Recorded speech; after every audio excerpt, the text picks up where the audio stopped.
Hi, this is Shadi from Las Vegas. This is SCAI 2019. With me is Ehrin Armstrong, Aronow, as well as Sahil Parikh, all endovascular experts from SCAI 2019. Welcome to SCAI-TV. So one of the questions that we'd like to discuss is how to build an endovascular program in a private, academic, as well as VA setup. Who would like to start? I think that any endovascular program really requires a few critical elements. I think in the setting of being an interventional cardiologist, first and foremost, the practitioners that are taking care of the patients need to understand vascular medicine.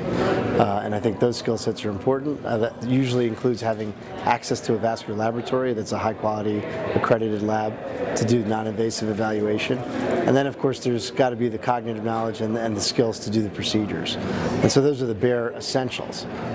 I would add, I think there's a lot of commonality across all of those venues. So whether it's the VA, whether it's private practice, whether it's academics, I think there's going to need to be a collaboration that's in the best interest of the patient. And that collaboration is going to be between those who know vascular medicine, those who do procedures, whether it's endovascular or surgical, those who treat some of the comorbidities that we need to treat, like diabetes, or who care for wounds, and so on, podiatrists. And so that, I think, sometimes can be some of the most challenging part of it, but it's also the most critical part of it. Yeah, I would agree. I would say it's some of the most critical part, but also in many ways the most rewarding.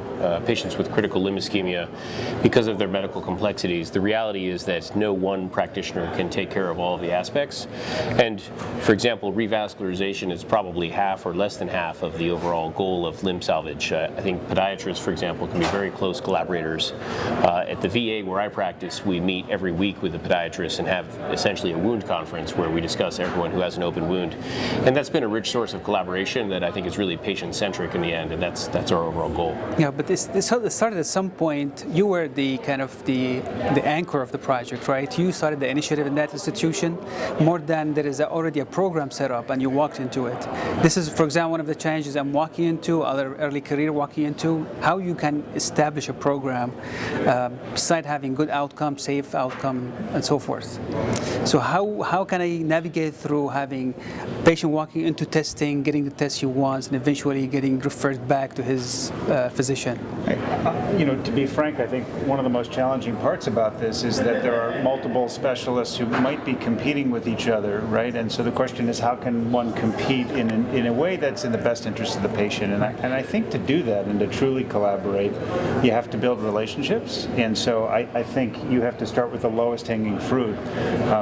If you're new and you're just walking into a job, I think you need to seek out the other specialists who are involved in that care, and not just say hi and have coffee, but I think you need to find common ground. I think you need to begin working on projects that everyone has an interest in, that there's no controversy around. So, for example, what skill sets do people need that everyone should have to take care of patients who have vascular disease?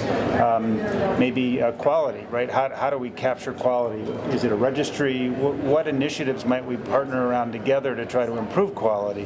Things that will bring you together. I think once you have that built, it becomes easier to do some of the more operational things that you might see in a seamless institute or vascular center. Yeah. So what is the society doing for it? SCAI, for example.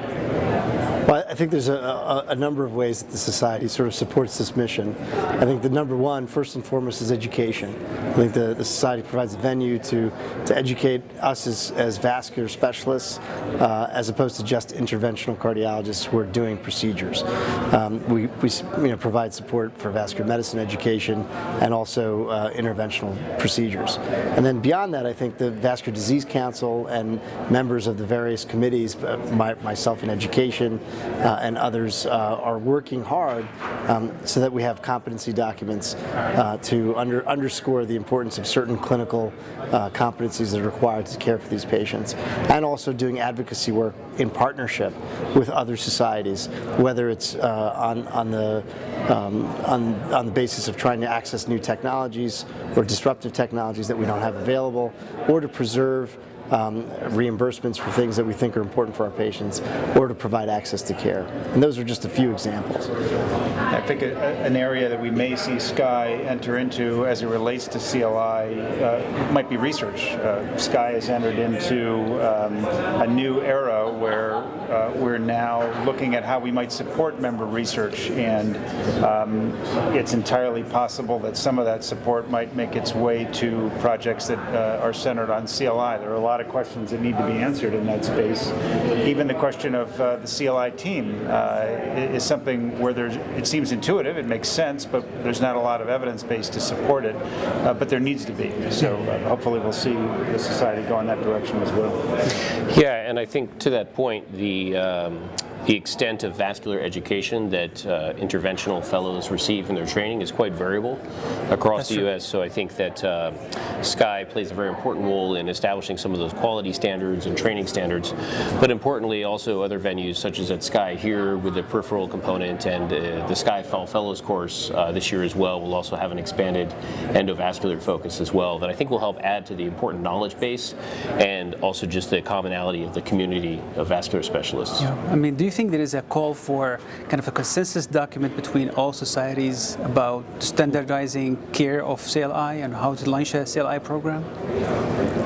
That's an interesting question, and certainly I think there's a desire for there to be such a document. However, there's been some controversy as to which stakeholders will be leading the charge, and that's something that we as a community of vascular specialists needs to still sort out. You're referring like stakeholders, surgeon versus endovascular? And others. There's many other clinical specialists, probably a dozen clinical specialties that would all need to be brought together. Podiatrist. Correct, and having all those societies achieve consensus is challenging.